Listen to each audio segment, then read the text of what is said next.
Firestone Walker's Parabola is the flagship Imperial Stout of the proprietor's vintage series, a towering presence among the brewery's barrel-aged creations since the series began in 2005. Known for its fierce core of black cherry, dark chocolate, vanilla, roasted coffee, Parabola stands out not just for its power, but for the subtle nuance each vintage reveals. Each year, Parabola is aged in a distinct selection of bourbon barrels, giving every release a unique signature. The 22 vintage, aged entirely in 12-year-old Heaven Hills barrels, introduced complex layers of stone fruit, fudge, and tobacco. The 23 and 24 releases carry forward this tradition with notes of French press coffee, smooth vanilla, and toasted coconut, finishing with bourbon warmth and lingering woody tannins. Parabola isn't just a stout. It's a study in barrel expression, blending raw intensity with evolving refinement year after year.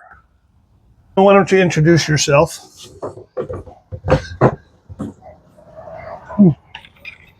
Hi, my name's Kevin Pratt, and I am a BJCP Judge, Grandmaster 5.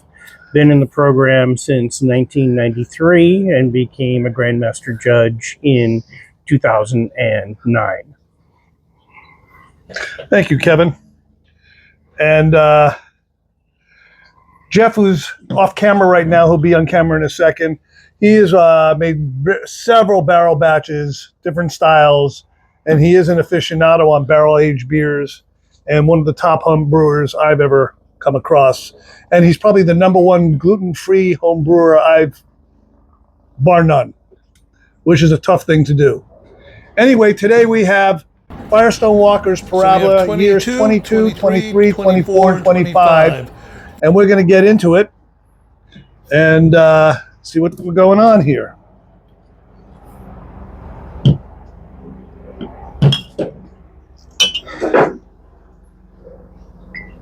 Which one do you want to start with? We'll start with the 22. So 22 seems to be the richest out of the four, at least in aroma. It has the most amount of vanillin. Really nice depth of vinuousness. There is a characteristic coconut note that seems to come from Firestone Walker barrel-aged beers. I think that was much more pre-2018 than you get today. I agree. Yeah, especially in this lineup, but yeah, the 2022 still has a little of it.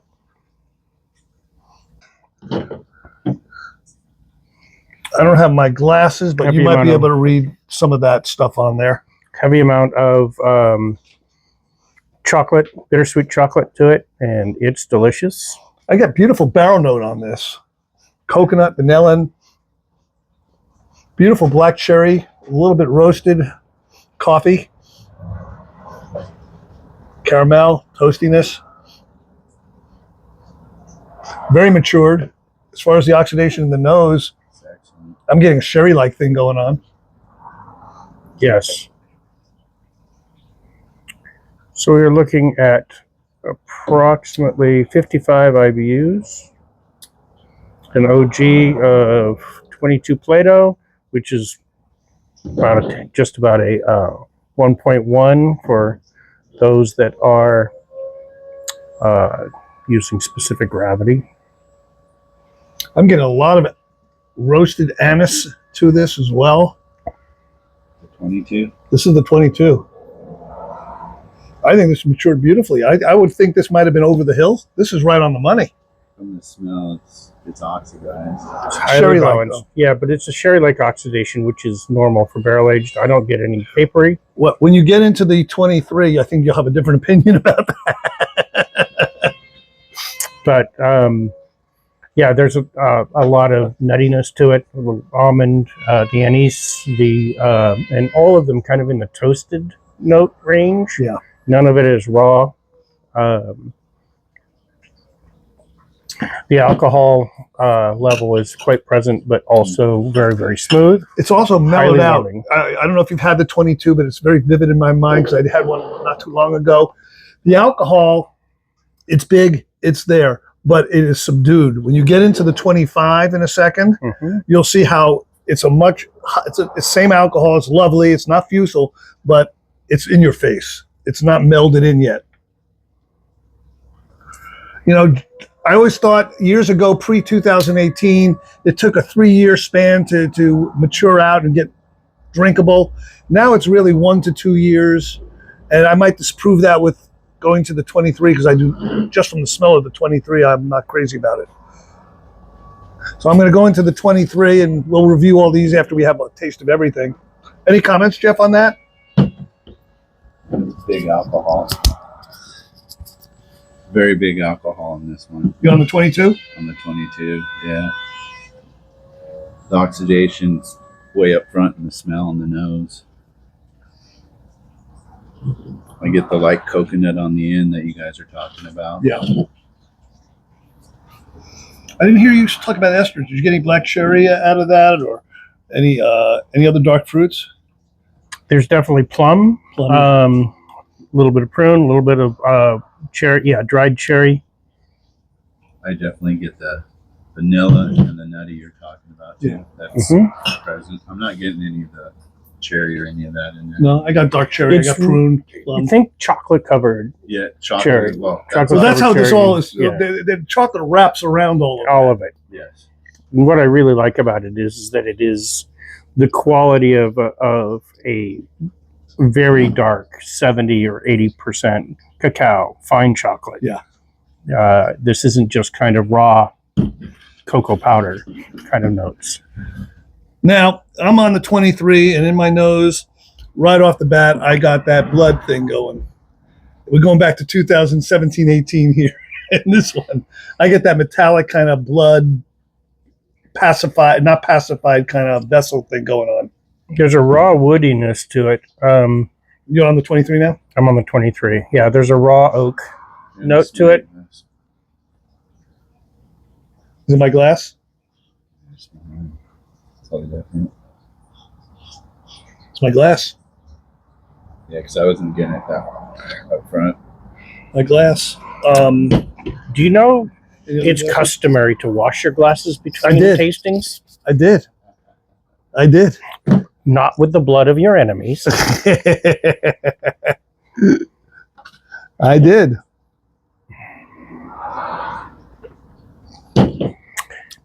Okay. I don't taste it, but I got the metallic thing in the nose, but not in the flavor. So let's try to get you. We're gonna get a new glass here, folks, or a clean glass, because this guy's a little sensitive to that thing, and I don't like it. That's the 23. Although on that 22, it just lingers. That chocolate lingers on the tongue. Sexy as hell. I haven't had anything else. So we are into with this. The nuttiness is more like peanuts, almost like boiled peanuts, and I get the metallic still in the nose. It dissipates. Not as strong as in the other glass.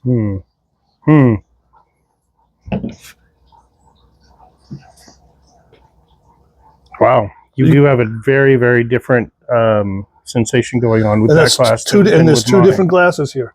Yeah, but with these seem like two different beers. What you got and what I've got seem like two different beers. Two different beers. This is the 23. I just poured it. So it's kind of in the flavor. Your magic sample. You getting it also? Yeah. He's getting it also. We've been drinking beers that have that kind of stuff, so we're kind of familiar with that. It's almost like from some of the. It's like a Bochet where you get that blood-like metallic kind of off flavor.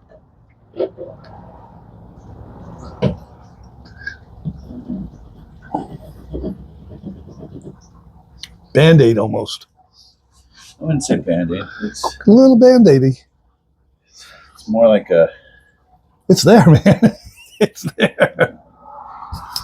So there is a not characteristic. over the top, There is a though. background No. smokiness to this that doesnn't exist in the first. I agree in with the you. 2022, I agree. and that smokiness though isn't really being upfront. So it's not really presenting itself as smokiness. Is presenting itself as something else.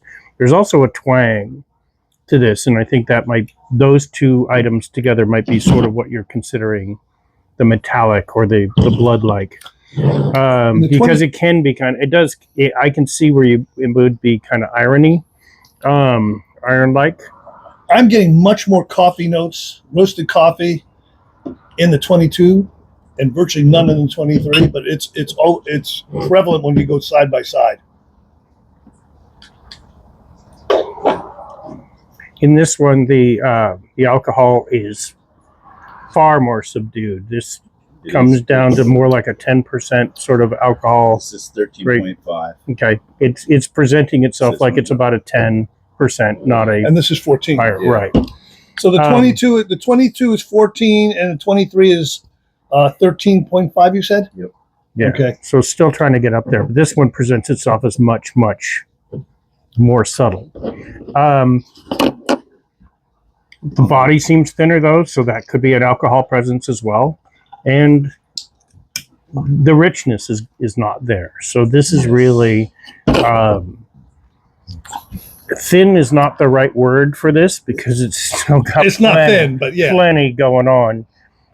In a relative gesture though, it does present itself with a lot more of the high gravity Belgian-like drinkability without the phenols, without any of that sort of stuff. But in terms of the body, the lightness of body, and the power of alcohol, and hiding the alcohol in it, it's very, very well crafted in that way.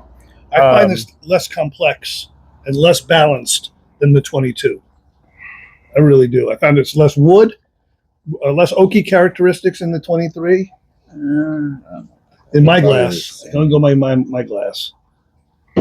But what there is on the finish, and where I think in some of the metallic kind of stuff you're getting in there, is I'm getting notes of autolysis, that kind of baby poop kind of note to it. Yeah, I got that.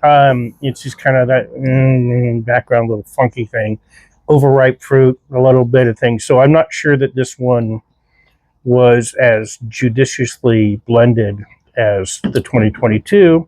That's a great point. Not sure what's going on there, but it just seems like the barrel selection may have had different conditions to it. A lot of things could create differences, and this just kind of comes out as we needed to make a blend. We made a blend. Here it is. And, we did a video a year or two ago. It passes some of their panels. Jeff and I did a video on the 23-24 when the 24 came out a year and a half ago, whenever it was, and we weren't that keen on this 23 as well. The 24 is there. I will add something to your comment saying that, again, the 23 is less complex to me. It is a thinner beer, but thinner and still has less alcohol. So same recipe, different gravities, maybe different blends, as you said, with the barrels and the barrel program. But I'm getting that blood-like thing. Interestingly, they only produced 1,000 cases of this, which may be one of the factors that we have here is they just didn't have enough to choose from. What about this one? Does it say how many cases? That had 3,000. There you go. All right, so now on the 24, I will tell you that I've had inconsistencies, and I probably have had 10 of these bottles of the 24 in the last year or so, year and a half since it came out. The best one was when I ever had, and Jeff I think would agree, we had it the day we got it was released, and it was unbelievable. We had all that coffee note, and I never got it since. Let's see if we have it in this one. That came out of the collection. Yeah, out of the collection they series. sent me. Yeah. Oh, this is a completely different beer than the last one, I'll tell you that.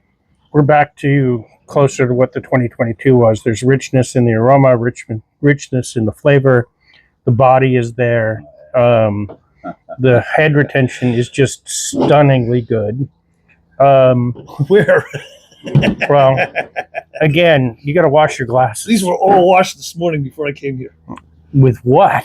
With soap and water, steam, and sanitizer. So this one's 13.8. In which order? Not that order. Okay. Not that order. So, soap and water, steam. anyway, in my glass, sanitizer and water. this is. I have really nice head retention, really nice lacing. This is just, presentation on this is wonderful. The roast is aromatically.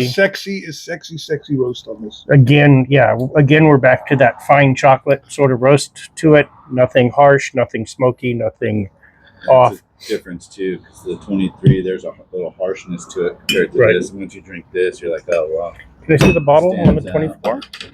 So this is the 23, and this is the 25. So that's this is 23. That's 24? 24. Okay.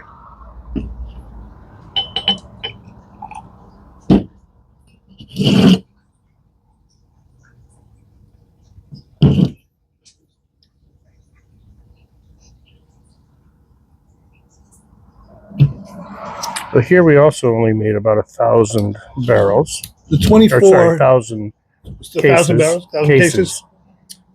1,000 barrels of barrel-aged beer would be a lot. So this is 13.8. Mm-hmm. I love this beer. Dark cherry, plum, prune, dark chocolate, roasted coffee. Not as prevalent as the first one we had, Jeff, but it's there. Vanillin, slight coconut, slight almond nuttiness. Oxidation is really, really nice. What's that? Another clean glass. Oxidation is very sherry-like on this one. I'm not getting any of that off that I had in the other one. Well, the oxidation's less. If you're comparing it to the 22. I am, to the 22. That's good. This is like right. So I would add into that, there's an awful lot of fruit leather or dried fruit to this as well. I agree with everything you just said about what you're getting out of it, and I don't want to be redundant. Be redundant. We could always edit it out.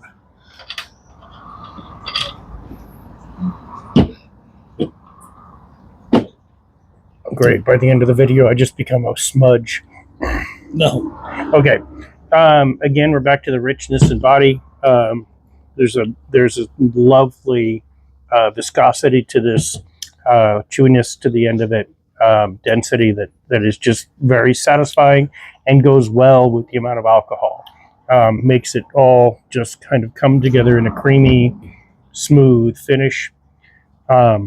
The finish is a little more dried fruit, but an awful lot again of that fine chocolate, and just actually with this one compared to the 2022, a little more of a remaining bitterness at the very end, a little lingering bitterness to it that's just very satisfying and very balancing. Take a very, very slight, like almost the Adam Carmer way of drinking a whiskey, a little tiny bit, and leave it in your mouth and let it sit on the tip of your tongue. Mm-hmm.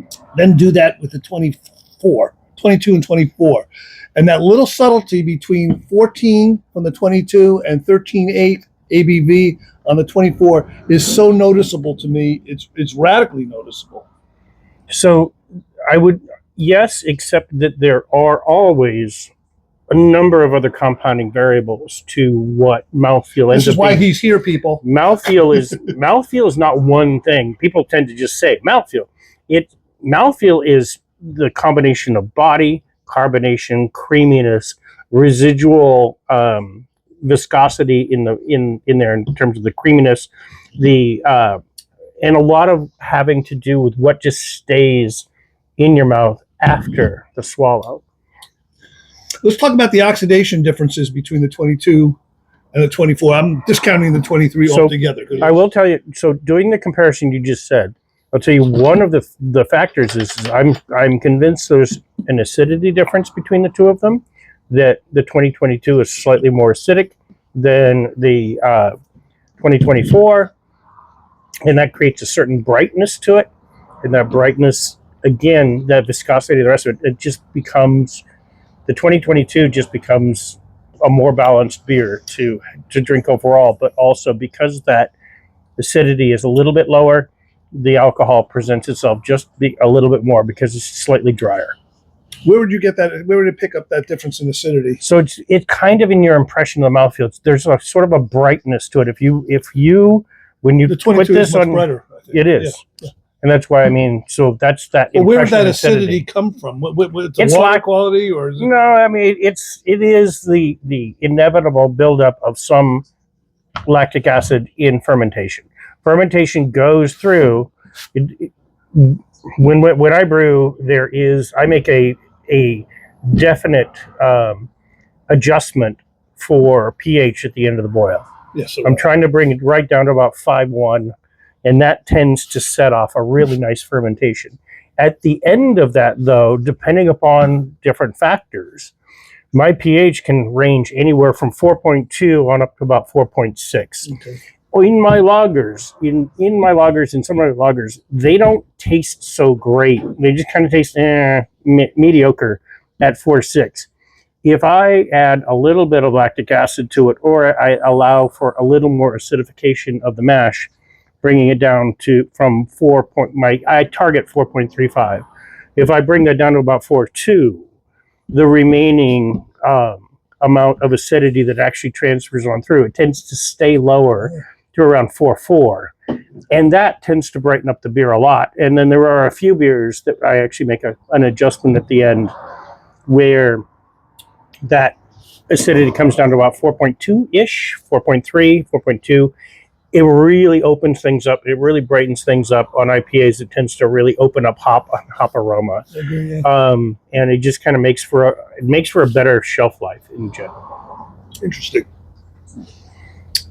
Oxidation wise, I think this is far more oxidized than the 24. To be honest, the 22 is far more oxidized than the 24. Much more sherry-like. This, I don't think. I think that's to be expected. Of course, it is. It's had 2 more years. I think this needs another year still. The 24, to be honest with you, Yes, I agree with you on that. and especially after tasting the 22, I think this is going to get better. Let's go to the 25. Oh, I would definitely age that out even more. Yeah, Oh, we got a bunch. that could actually be. That could probably go as long as 4 or 5 years. All right, so we'll do another tasting if we're still around, alive. Hope to be. Okay, we're on to 2025. 5. The freshie. Yeah, time for that.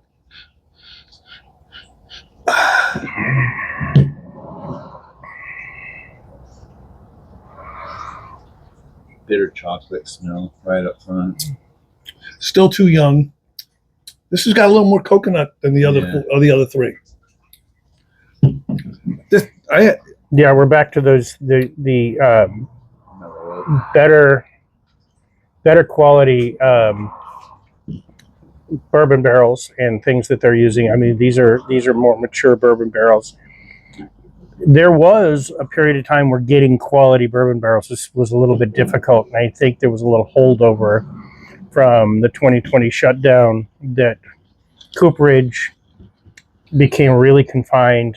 It was probably better. A lot of our American cooperage gets disassembled and shipped overseas and used in classic whiskey making in Scotland. They'll reassemble it over there. They can use it once, but if it comes over already used, it's okay. I'm not interested in Scotch barrels personally, but yeah, But I like Scotch, but not the barrels. but they'll use They will use American distillate barrels, American bourbon barrels, and repurpose it over there as a Scotch barrel. I'm not sure how many of those come back, but they go over basically disassembled and get put together like a giant jigsaw puzzle. In this case, I am getting a little of the Band-Aid. I am getting a little of that smokiness. I am getting none of the lovely vinous characteristics that come from bottle aging. This is just striking me as very young, It's immature, exactly. and quite frankly, in the production of these, when I get to make them, and I don't get to make them as often as I like, none of my large beers like this are any good the first year out. It's like just hold on to them. Second year out, they start to get some interest. Third year out, they gain some complexity, and I really like them. Fourth year, fifth year, sixth year, they just end up just getting all kinds of levels of depth. And that doesn't have to be barrel aged. I can barrel age them big takes matures down the road. In a fresh bourbon barrel, I only have to put that beer in there for 6-7 weeks, and then I've got everything out of that barrel that I'm ever going to want, and it can finish aging in stainless steel kegs. Yeah, that's what we found with some of my beers and some of my meads as well. Again, this is why we make these videos, is to give you points like this. Just because you have something in a barrel doesn't mean it's great, doesn't mean it's bad, doesn't mean it's ready to drink when you pull it out. Time, like mead, time is on a big beer's side.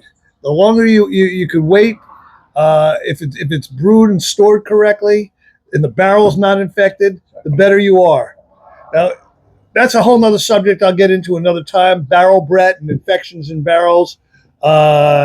We've got a lot of experience on that. We'll do a video on that, because I like barrel Brett, but a lot of people don't. Do you like barrel Brett?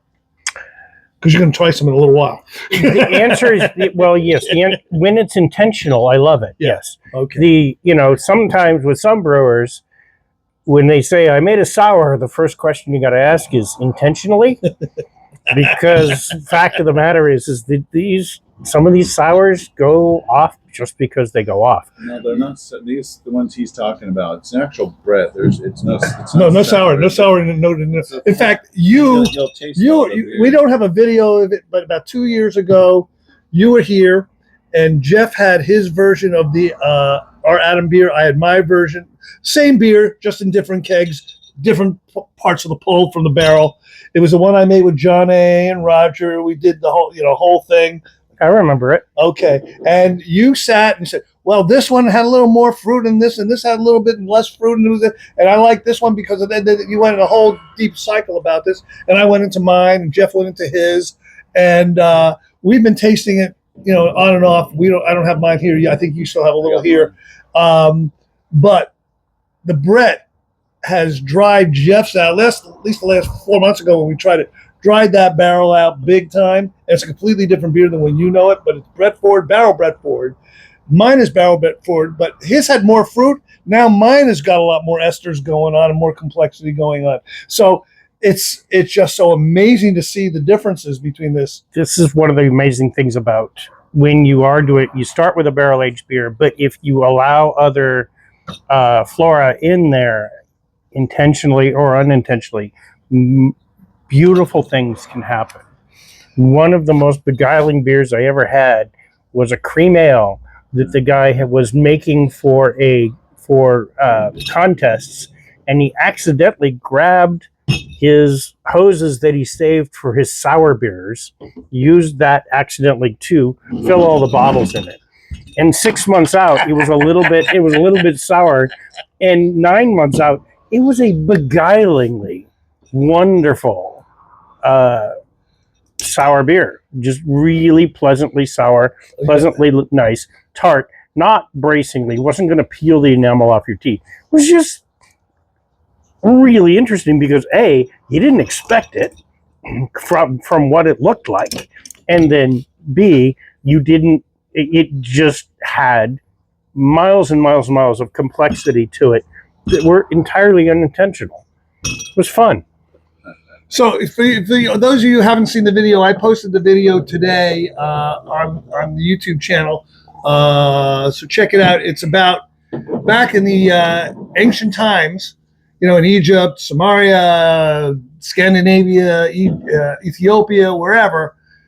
They didn't know what yeast was. They didn't know what refractometers were and hydrometers and pH meters, pH. They didn't know any of this. But miraculously, they made beer, wine, and mead and other stuff. And stuff happened spontaneously, unintentionally. And here we are today. In the 14th, well, first off, they weren't so stupid that they just thought it was random chance. They knew that if they went back in with a new wort in a vessel that had good wort in it, had made good beer, they were very likely to have good beer. And they also knew that all of that lovely little tan-colored slurry at the bottom was not to be trifled with, because in the 14th century, in the 1300s, in the 14th century, it was known as God is good.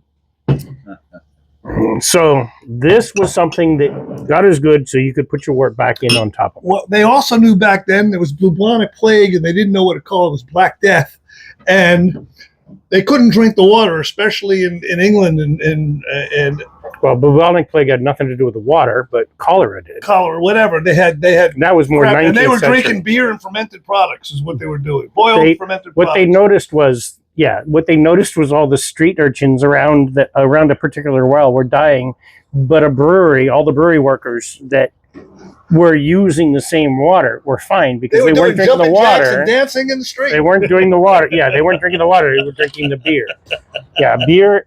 And UC Davis used to have, and I hope it still does, an annual fermentation experiment that Charlie Bamforth really pushed forward, in that there's a nearby park and there's a duck pond there, and they would literally go to the duck pond and gather water and brew with the water, and they would do a lab sample of it beforehand, and oh yeah, it was awful stuff.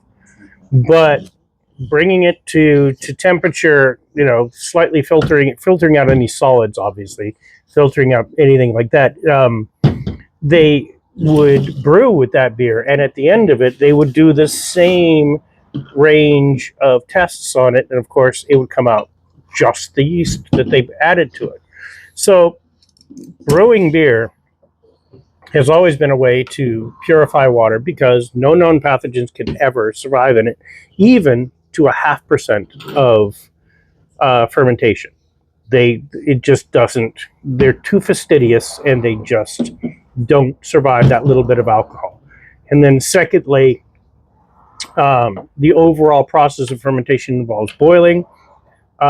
Even in Egyptian times and that sort of thing, the grain and everything was boiled with it. What they considered beer was not what we consider beer. It was more like an alcoholic oatmeal. Gruit. It was kind of except that they didn't separate the solids from the beer, and it was a food. It was an alcoholic food, but it was transformed, and so was my Doppelbock many years ago. It was food. So let's go through these again. I'm going to give you my opinion right now.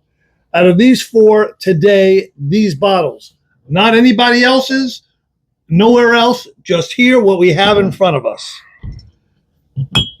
22, 25, 24, and 23. That's the order which I like. And if you want me to point them, well, after they give their idea, we'll all point them. Yeah, 22. Or at least Kevin and I will point them. Jeff, you're welcome to point too. 22.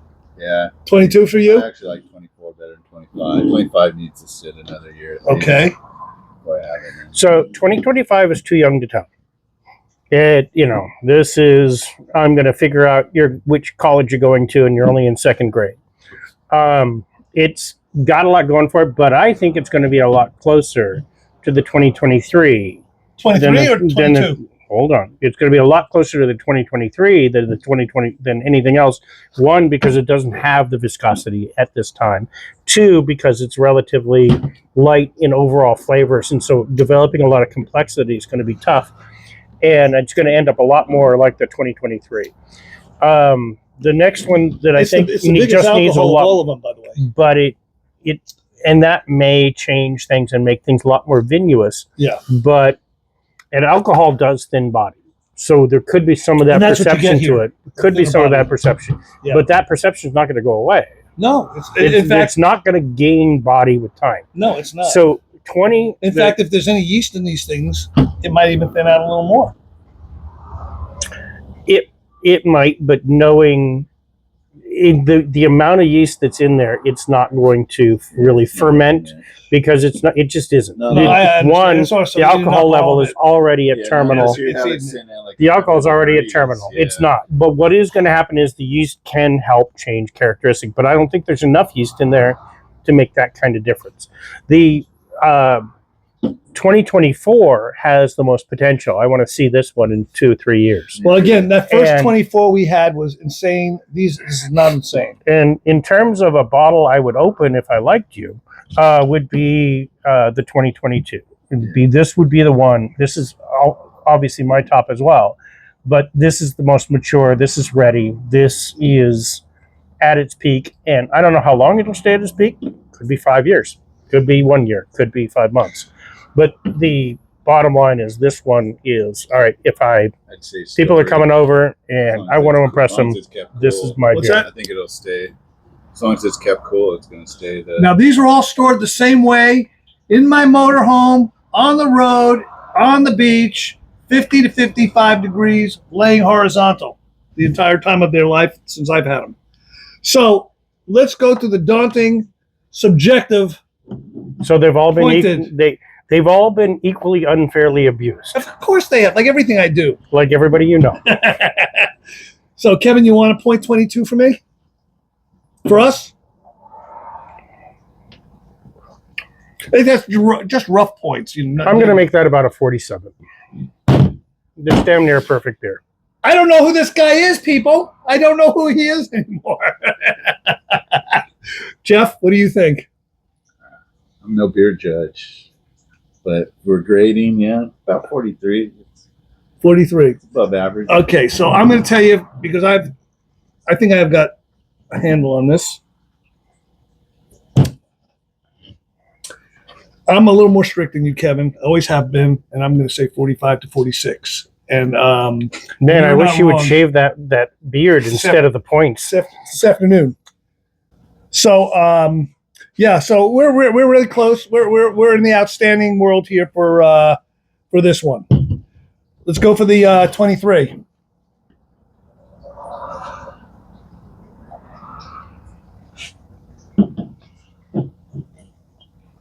Now that it's opened up, it's a different beer actually.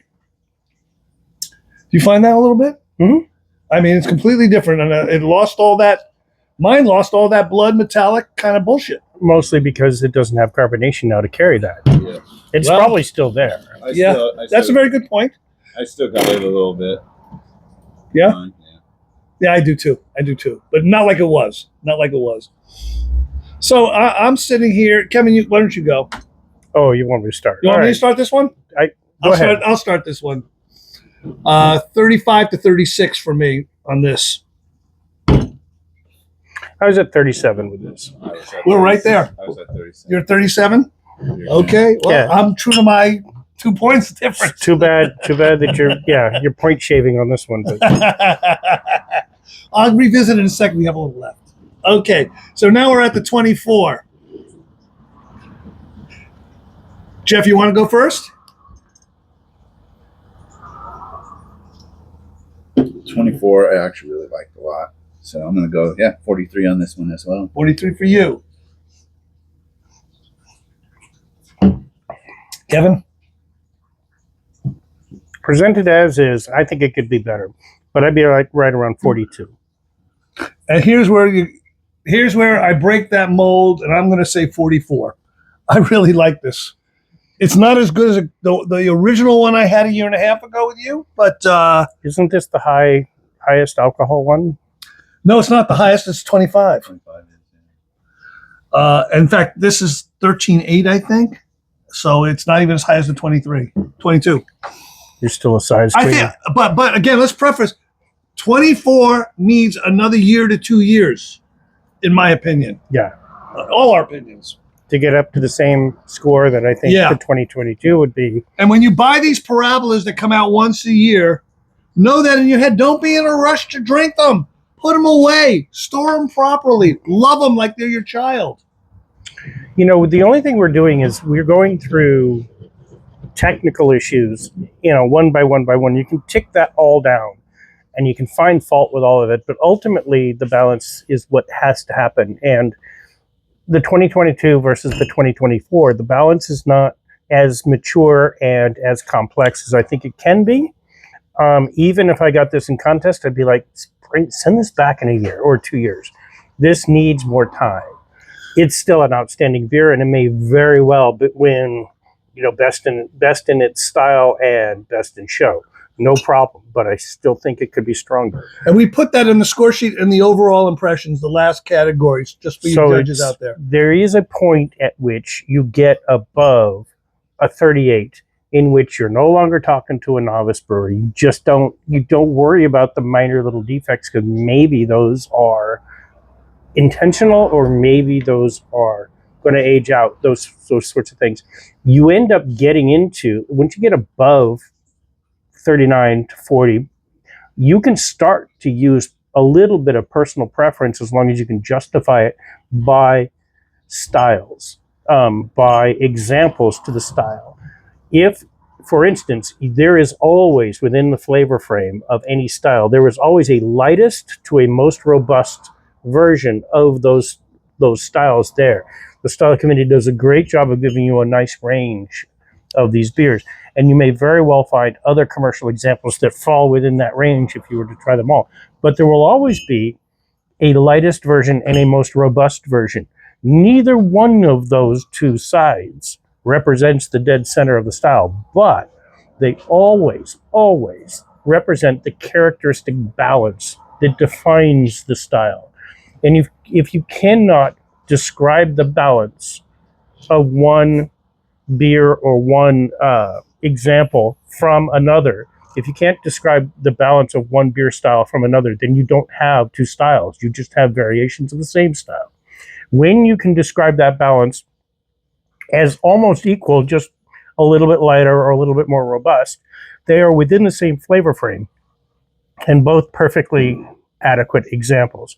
So using 2022 and 2024 as examples of that, we have a somewhat lighter version but much more complex version in 2022, and a much more robust, big, needs a little more time version in the 2024, both of which are outstanding examples, but they simply represent two different areas of the same flavor frame, just one's more robust, one's less. I think they have almost equal balance overall. And that all being said, before we go to the 25, based on what Kevin just said, we're also talking about Firestone Walker Parabola, which is, as far as I'm concerned, one of the Rolls Royces of Russian Imperial Stouts, or now just Imperial Stouts. And we're being critical, and Firestone, you need to hear that. But Matt, you did a great job. You always do. And let's do 25.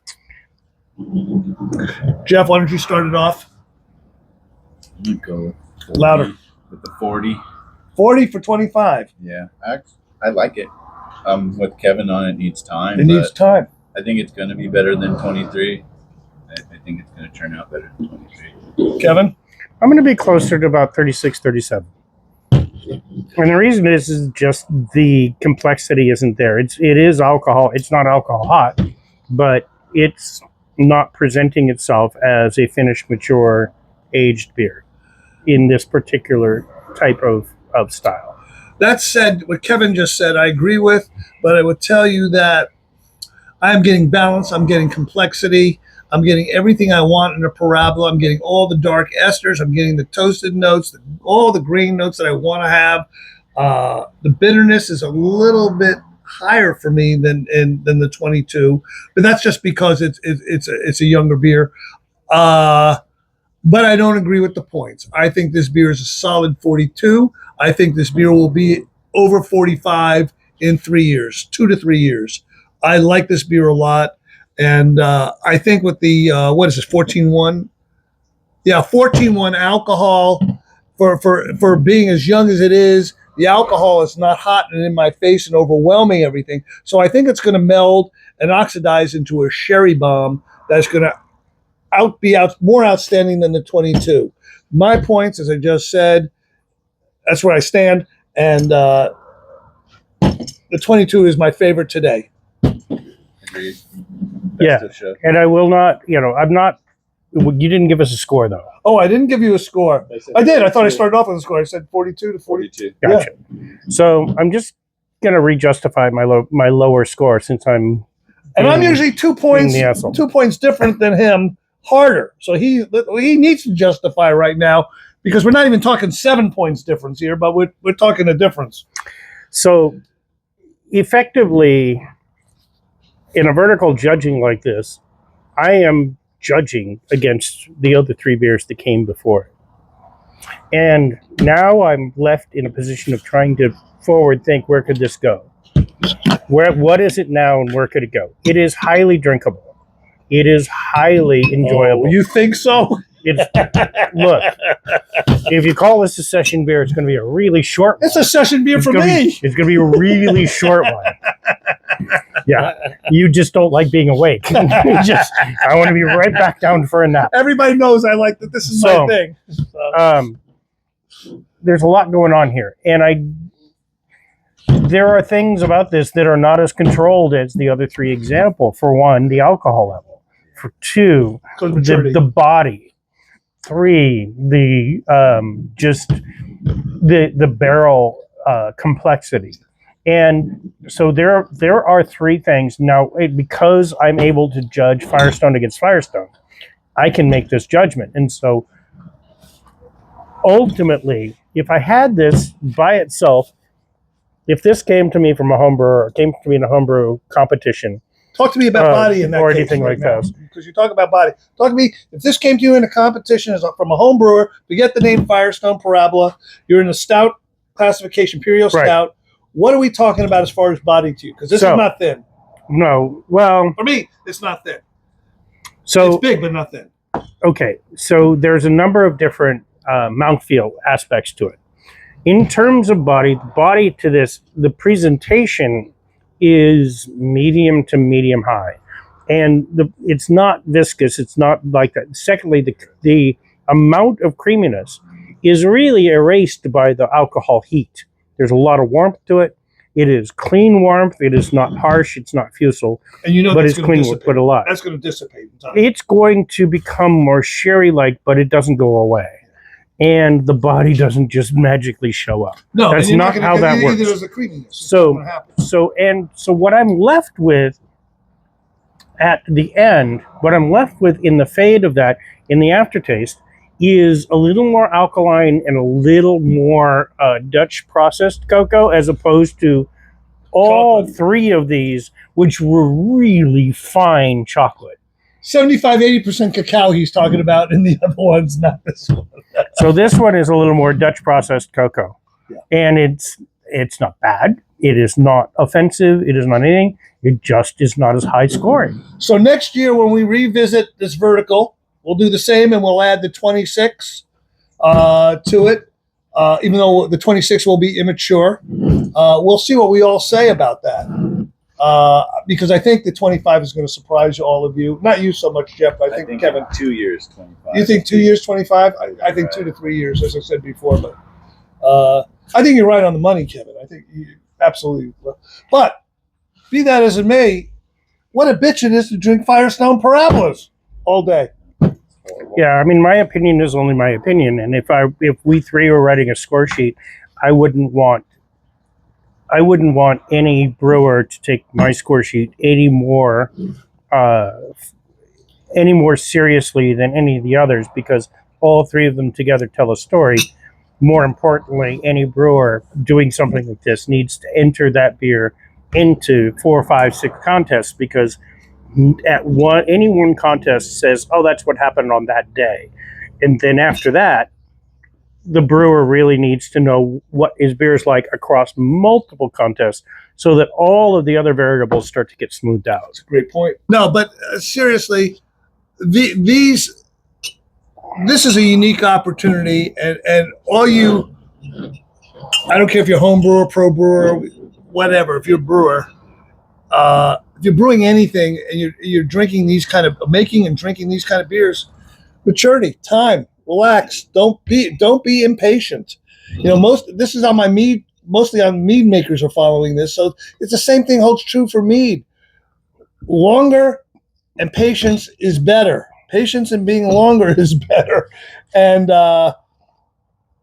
anything else to add? On the subject of the mead making and age, I've had, and I know there was a prolific mead maker when I lived up in Northern California near Sacramento. Prolific mead maker made some great meads. However, there was one particular contest, and every single one of their meads seemed to taste like aspirin. Way too much citric acid, way too much, way too hard. And I learned far after the fact that that person was really rushing to be ready, but part of it they didn't do, and they entered it 1-2 years later, and the scores all went from just 30 on up to 40s, mid 40s. They, the mead maker was outstanding. The technique that they used was not great. They didn't give themselves the patience you're talking about. Well, that doesn't fly here. We're extremely patient. We have things in barrels for years and meads for years. I mean, I go back, and some of the meads I'm pulling now are 15, 20, 25 years old, and they're insane. So anyway, we're going to take a break. Enjoy whatever you're drinking, and we'll be back to you.